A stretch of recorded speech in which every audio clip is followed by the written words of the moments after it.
L'Utah est un État de l'Ouest américain qui s'étale sur la chaîne de montagnes des États-Unis des Rocheuses, connue pour ses paysages étonnants de canyons et de plateaux montagneux. Sa géographie n'est pas la plus adéquate à la vie, du fait d'un climat et d'un terrain difficile à s'approprier. Il fallut du temps donc pour que l'homme s'y installe.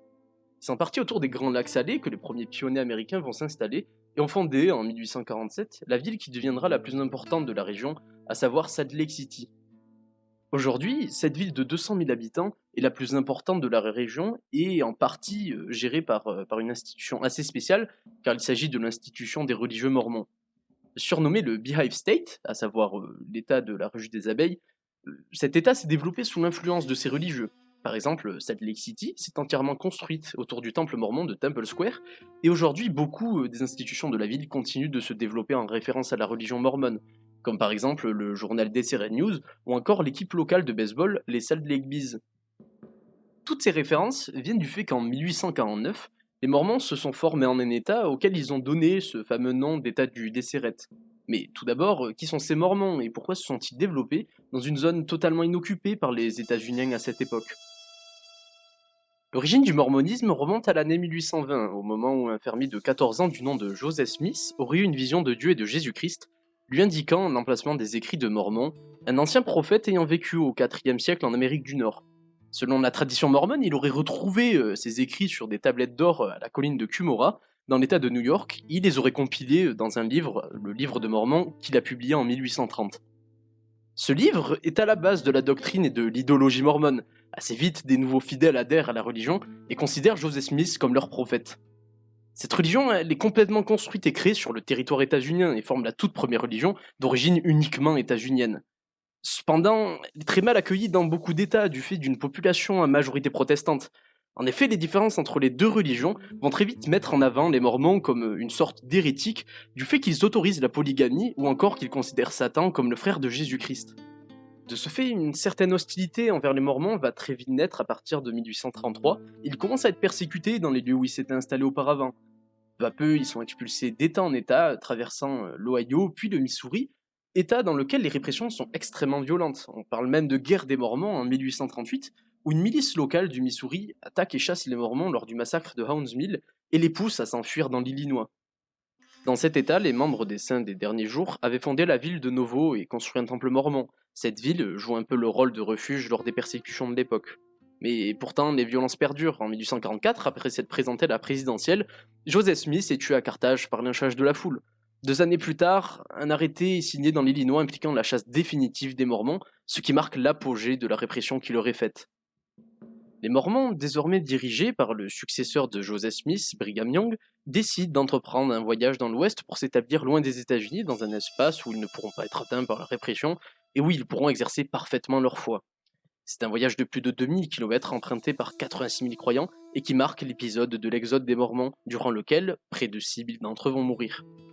À leur arrivée, ils vont s'établir dans les régions des lacs salés pour construire la première ville du territoire de l'Utah, Salt Lake City, citée précédemment. Leur communauté grandissante, ils vont se développer en un État théodémocratique proclamé en 1849 par les chefs de l'Église mormone, État donc qui prend le nom d'État du Deseret. Mais loin des gens qui les avaient exclus ou tués, il demeure cependant dans les esprits une volonté d'intégrer les États-Unis, relation finalement assez contradictoire et qui au fil des années va tendre entre isolement et volonté d'intégration.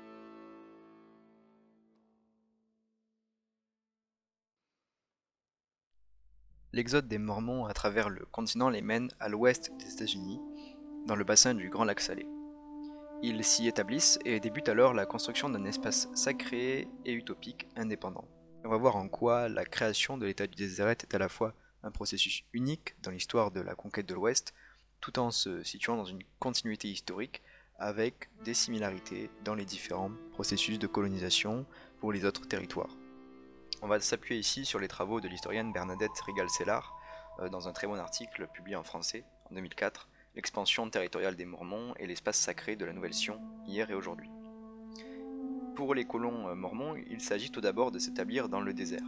Brigham Young choisit délibérément un lieu aride pour s'y installer, afin de fuir les persécutions et de s'inscrire dans le mythe biblique de la traversée du désert. Il découvre en fait la nouvelle Canaan, la terre promise, et Brigham Young se voit en une sorte de Moïse emmenant les enfants d'Israël à travers le désert. S'il y a un endroit sur Terre que personne d'autre ne veut, c'est exactement l'endroit que je cherche. Il dira ensuite, lors de son arrivée dans la vallée, This is the place. Et cela stoppa l'exode des Mormons. On retrouve ici le mythe de la terre d'abondance, Land of Plenty, autour duquel se construit l'état du Déseret. On retrouve l'analogie avec le territoire biblique, à la fois dans le mythe, mais aussi dans la toponymie, puisque le lac Salé est vu comme la mer morte, et la rivière qui relie le lac Salé au lac d'eau douce, le Lake Utah, assimilé au lac Tibériade, est nommée Western Jordan, Jourdain de l'Ouest. Même la cartographie s'appuie sur une représentation imaginaire et symbolique du Déseret, correspondant aux descriptions du livre des Mormons. Ce qui est intéressant ici, c'est que la construction de l'espace s'appuie vraiment sur à la fois des textes sacrés et des représentations mythiques, et qu'il s'agit vraiment de recréer un espace biblique. Mais un espace biblique en Amérique, dans un espace qui a été touché très tardivement par les chrétiens finalement. Et il y a donc la capacité à réinventer en fait, même très très loin du Proche-Orient, un espace biblique. Mais on remarque que plusieurs discours coexistent au sujet de l'installation et du choix de la vallée du lac Salé, puisque certains présentent le lieu comme très aride, en mettant en garde les Mormons contre cet espace où il sera difficile de survivre, et d'autres le présentent comme fertile et idéal, comme Louis-Alphonse Bertrand dans Mémoire d'un Mormon, donc c'est un Mormon français qui a vécu l'installation des Mormons dans le Déseret. Brigham Young déclara, par l'inspiration divine, que la colonie s'établit dans la belle et fertile vallée du lac Salé. Un vaste terrain fut réservé tout d'abord pour l'érection d'un temple et consacré par la prière. Bientôt et dans toutes les directions, des charrues trouvèrent leur premier sillon sur cette terre vierge. On retrouve ici donc le mythe de la terre vierge qui sera travaillée par l'agriculture. C'est vraiment un mythe autour duquel les Mormons construisent vraiment quelque chose de basé autour de l'agriculture, des fermiers, d'une communauté agraire. Mais aussi l'aspect religieux, puisque ce qui est tout d'abord fait, c'est construire un temple, donc consacrer la terre, et donc vraiment la marquer par la religion. Mais construction de l'état du Déseret paraît donc assez unique dans la conquête de l'Ouest. Pourtant, il reste des similarités et on peut la réintégrer dans le mouvement de la conquête de l'Ouest et parler d'une colonisation plutôt classique. Il faut rappeler que donc Brigham Young s'arroge des terres qui seraient léguées par une providence divine. On retrouve ici l'idée de la destinée manifeste. Ces terres sont considérées comme terra nullius, vides d'habitants et surtout de chrétiens, et donc libres à coloniser. Il y avait déjà des Amérindiens sur cette terre avant l'arrivée de Brigham Young, et les Mormons passèrent un accord sommaire avec les Amérindiens, les Utes, afin de s'installer. Et cet accord fut sommaire puisque des tensions émergèrent en 1851, et Brigham Young propose alors un encadrement et une assimilation des Amérindiens. Il y a tout un débat et une tension autour du traitement réservé aux Amérindiens par les Mormons. À la fois, les Mormons les considèrent comme les descendants des Lamanites, c'est-à-dire des anciens Hébreux, des premiers Hébreux qui se seraient installés là il y a plusieurs centaines d'années, et émerge l'idée qu'ils seraient traités comme des chrétiens. Sauf que, en réalité, ils n'étaient pas traités en tant qu'égaux, mais bien en tant que population colonisée. Et donc le fait de considérer les Amérindiens comme des premiers Hébreux, on va dire, n'est qu'un discours et bien sûr une réécriture de l'histoire et de la science, mais qui sert à apporter une idée qu'il y aura un traitement égal en fait entre les Mormons et les Amérindiens. Et c'est surtout les historiens non mormons qui le mettent en évidence. Il y a des conflits entre les Amérindiens non convertis et les Mormons. Ils sont quasiment évincés du reste de la colonisation et la disparition de leur gibier, des poissons et de leur culture conduit vraiment à affirmer qu'il y a un processus de colonisation qui opprime et exclut une partie des Amérindiens. Donc il faut vraiment ne pas oublier que la construction de l'état du Déseret et la colonisation sont à restituer dans le processus de la conquête de l'Ouest et de la domination des peuples amérindiens. Pour autant, à la fois il y a un processus classique, à la fois il y a un processus unique, et on peut dire que quand même il reste certaines caractéristiques propres à l'état du Déseret, notamment sur le plan de l'organisation du territoire. sur un aspect donc ici plus concret, on va dire, que l'établissement d'un mythe et d'un espace sacré. Puisque l'ensemble de la colonisation de l'Ouest s'établit sur un système de propriété individuelle autour du mythe du fermier indépendant qui reçoit un certain nombre d'hectares de terre à travailler afin de faire avancer l'espace civilisé et repousser la frontière. Mais il faut exclure de ce processus les Mormons, puisque l'état du Déséret se distingue tout d'abord par un refus de la propriété individuelle des terres. Les Mormons s'installent dans une terre d'abondance qui ne doit pas être divisée et dont tous les membres peuvent jouir collectivement. En réalité, la terre est considérée appartenir à Dieu et il ne faut donc pas la diviser. Il ne faut pas que les humains s'arrogent ce qui appartient à leur Dieu. Et c'est ici une éthique fondée autour de la coopération et de la consécration qui a été notamment menée par Joseph Smith en 1831 et qui s'inspire notamment des travaux des physiocrates français. En 1847 est votée la Law of Consecration and Stewardship, qui élimine entièrement les droits de propriété individuelle sur l'eau et les terres. Et la gestion de la propriété revient à l'évêque, qui baille les terres. Donc il y a un réel pouvoir religieux sur les terres, presque féodal, où l'évêque est à la fois le garant de l'autorité religieuse et en même temps celui qui distribue et qui s'occupe de la gestion des terres. Brigham Young notamment dit « Nous n'avons aucune terre à vendre aux saints dans le grand bassin. Nous avons découvert un lieu où il est reconnu que la terre appartient au Seigneur, et les saints, étant son peuple, sont habilités à jouir de tout ce qu'ils peuvent mettre en semence. » Mais la loi de consécration n'était pas très populaire auprès des Mormons, qui quand même auraient préféré un système de propriété individuelle. Ce qui montre la difficulté de mettre en place un système tranchant radicalement avec le reste de l'organisation des États-Unis. Mais si le Déséret se fonde sur un système refusant la propriété individuelle, Brigham Young n'était pas opposé au développement économique de son État, puisqu'il encourage le passage du chemin de fer transcontinental sur son territoire, donc en 1869, et encourage la recherche de minerais. Cela contredit en fait le mythe d'un État uniquement fondé sur l'exploitation agraire, puisque en réalité ce sont les mines qui ont massivement enrichi l'État tout au long de à la fois la fondation de l'État et sa prospérité.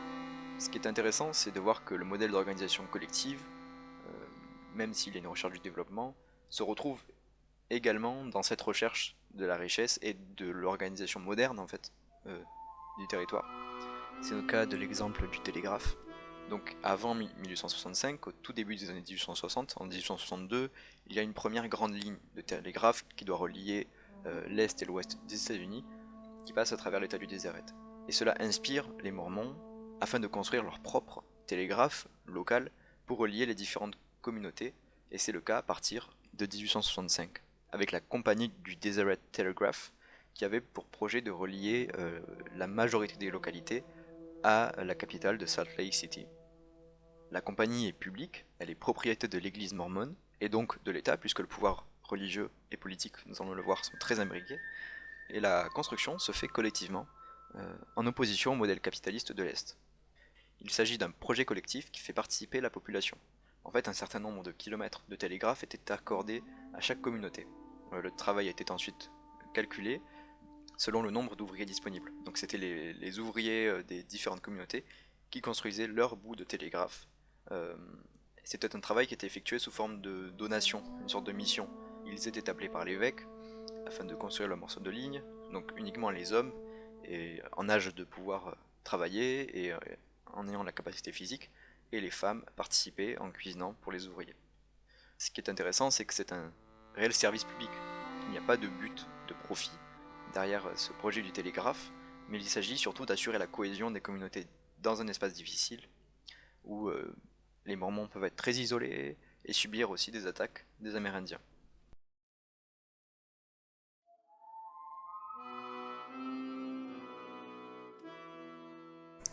Il y a une volonté des Mormons de s'intégrer politiquement dans les États-Unis d'Amérique. Cette volonté est notamment soutenue par l'organe exécutif du territoire mormon, à savoir le Haut Conseil, et ce, dès décembre 1847. Ils stipulent qu'ils veulent établir un territoire dès que les conditions le permettent. Le contexte est en effet celui de la guerre contre le Mexique, qui est proche de l'établissement mormon. Au fur et à mesure de leur établissement dans la vallée, la nécessité était de plus en plus présente d'établir un gouvernement bien établi, ainsi qu'un territoire bien établi. Le 9 décembre 1848, le Haut Conseil décide donc de constituer une commission pour réunir les signatures afin de proposer sa candidature en tant que territoire des États-Unis. Le texte de la pétition est rédigé puis présenté au Haut Conseil le 16 décembre 1848 et le 6 janvier 1849. Le 12 mars, une élection ratifie le texte de la pétition et le 22 mars, on commence à rassembler les signatures. Dans le processus de constitution de l'État mormon en tant qu'État des États-Unis, le Haut Conseil décide notamment l'adoption d'une constitution qui vise à s'occuper de la gestion de la colonie.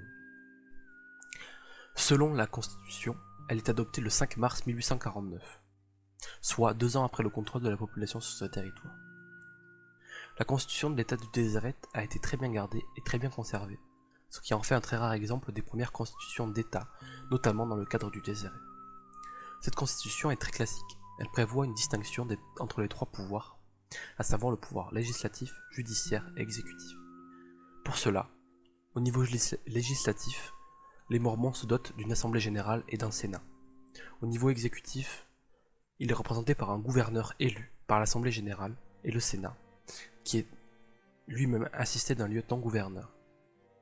Le lieutenant-gouverneur étant le président du Sénat. On voit donc, ici, un calque de la Constitution des États-Unis sur celle de l'État du désert. Enfin, au niveau judiciaire, présence d'une Cour suprême et de cours inférieures dont les juges sont élus par l'Assemblée générale et le Sénat. Il y a une réelle volonté de se marquer comme un exemple de constitution d'État, notamment en calquant son modèle sur celui de la Constitution des États-Unis.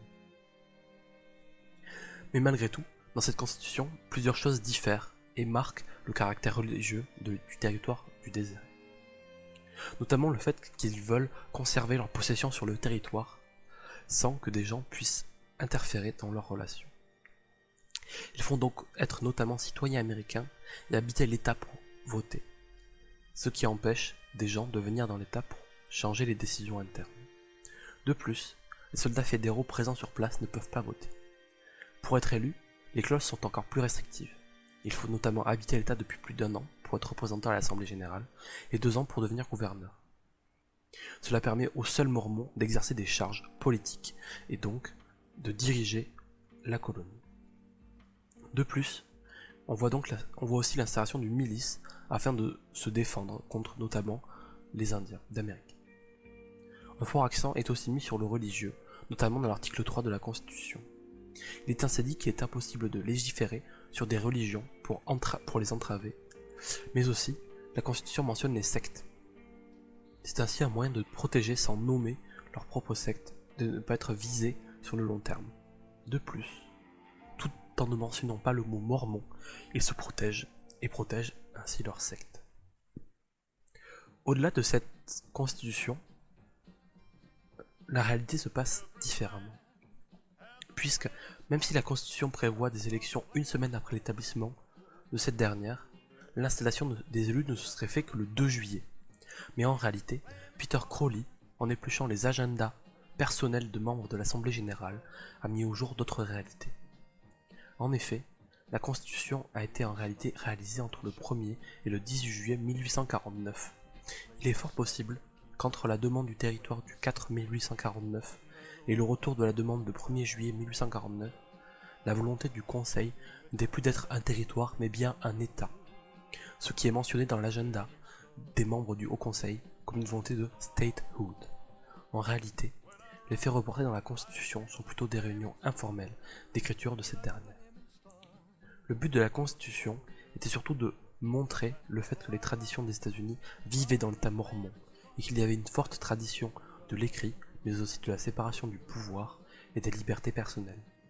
Le fait que les dates mentionnées dans la Constitution et celles mentionnées dans les agendas des membres du Haut Conseil, mais aussi ceux de l'Assemblée générale, peut être interprété par le fait que le Deseret n'était pas capable de mettre en place des élections aussi rapides et aussi efficaces, mais aussi de trouver des représentants valables pour l'Assemblée générale. Il peut être interprété aussi d'une autre façon, qui est simplement la volonté de paraître et de montrer aux États-Unis qu'il y a une capacité à être démocratique mais qui en réalité n'est pas vrai. La première vraie cession de l'état du Déseret ne se serait pas fait le 2 juillet, mais en décembre 1849. Le nouvel état du Déseret demande son intégration à la fin de l'année 1849, et les États-Unis refusent le 28 juillet 1850, non pas par non-envie, mais plutôt car d'autres affaires sont plus complexes, notamment celui de garder l'Union intacte. On peut se remémorer le compromis de 1850, qui fut un de ces moments où l'Union resta intacte. En plus de cela, le gouvernement fédéral établit le 7 septembre 1850 le territoire de l'Utah, qui prend une partie de l'état du Déseret. À la suite de ce refus par le gouvernement fédéral d'intégrer l'état du Déseret dans l'état fédéral, les positions des Mormons se radicalisent. L'Assemblée générale du Déseret adopte notamment en janvier 1851 des lois très restrictives dans la vie publique. Ainsi, si des territoires étaient acquis malhonnêtement ou sans en informer les institutions du Déseret, une amende de réparation était à payer. Il s'agit notamment d'une preuve que c'était le rôle de l'État du Déseret de distribuer les terres dans ce territoire. De plus, en cas de fornication ou de séduction en dehors du cadre du mariage, la prison jusqu'à 5 ans était encourue, avec des travaux d'intérêt généraux, mais aussi une amende à payer. C'est là une forte dissension avec l'État fédéral, puisque, ici, l'État du Déseret s'immisce dans la vie des gens, alors que normalement, les États-Unis opèrent une grande distinction et un grand clivage entre la vie publique et la vie privée. On voit donc que l'État du Déseret a été traversé entre de fortes volontés d'intégration, que ce soit en établissant des pouvoirs semblables à ceux des États-Unis, mais que, malgré tout, le penchant théocratique de l'État était trop fort et primait sur la volonté d'intégration, notamment après le refus d'intégration par les États-Unis.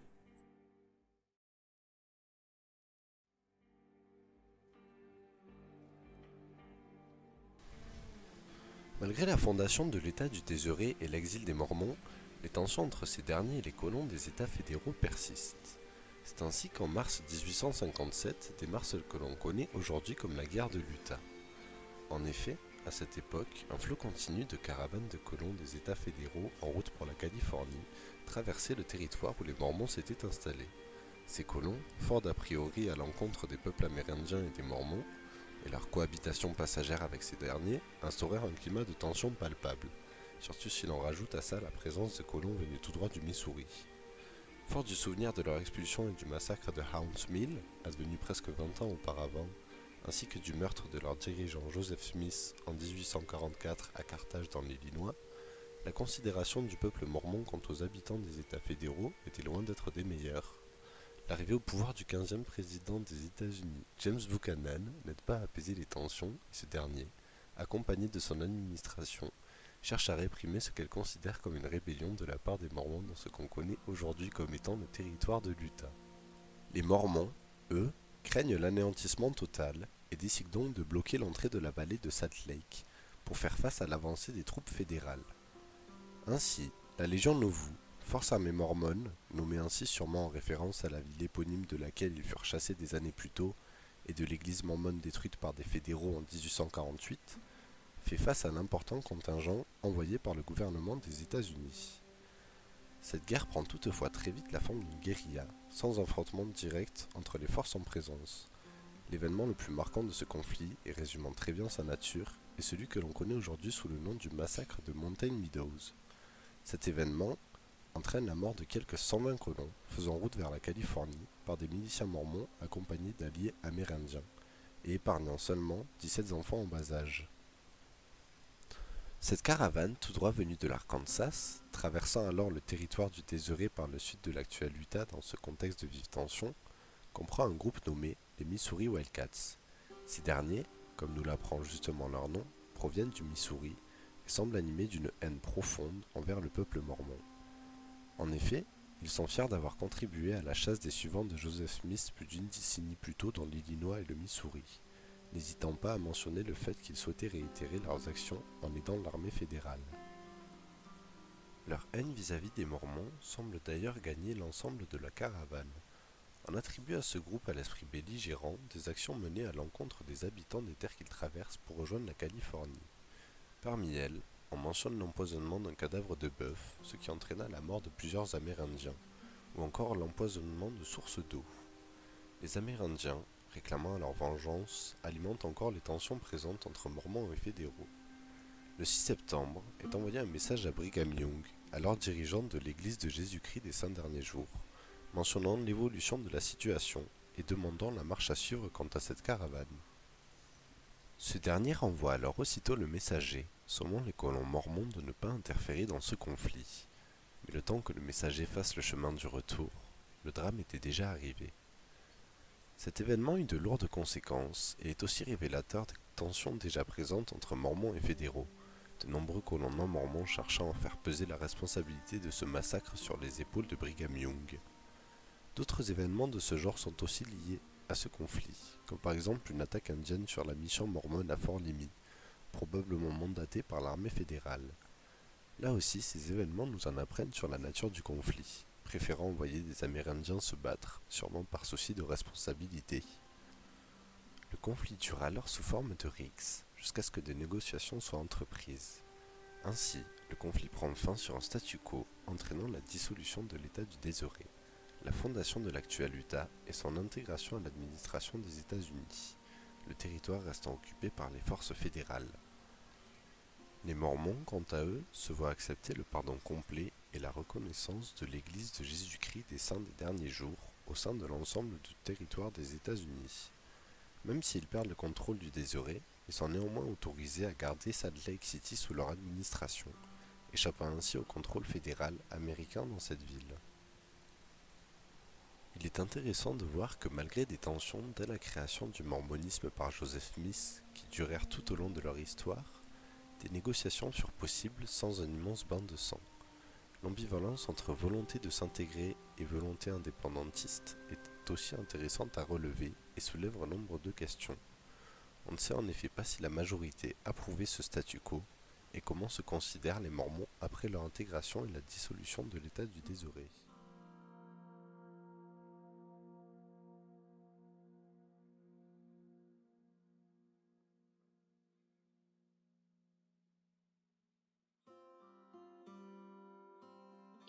L'État du Déseret, jusque-là, avait donc réussi avec sa théodémocratie à se démarquer en totale indépendance de par son organisation agricole et industrielle, en grande partie basée sur la solidarité entre croyants et sur Dieu lui-même.